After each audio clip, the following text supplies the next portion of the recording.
What is 0.125 as a fraction in simplest form, lowest term, or reduced form? So we need numerator and denominator. For numerator, just keep this decimal and write the number you are getting. And for denominator, for every digit, for denominator, consider 1 for this decimal, and for every digit after decimal, you have to consider 0. So after decimal, we have 3 digits, so write 30. Now we need to reduce this fraction. So how to do that? We need to divide numerator and denominator by the greatest common factor or greatest common divisor.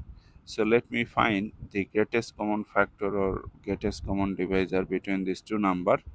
We need to divide these two numbers by the prime number. 2 3 5 7 are prime numbers.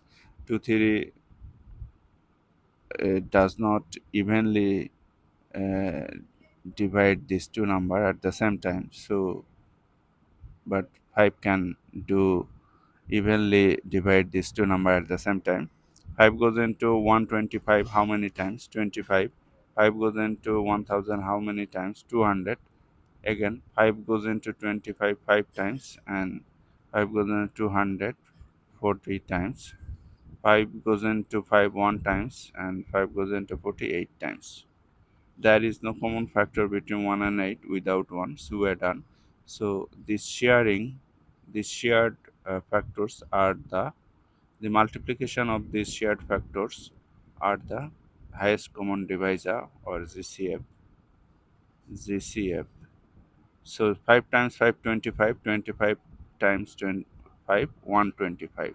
So divide this 125 by 125, this 100 by 125. So we are getting 1 over. If you divide 1000 by 125, what will happen? 125. If you take here 8, 8 times 125 equal to 1000. So 8. So 1 over 8 is our answer. So this is the lowest term.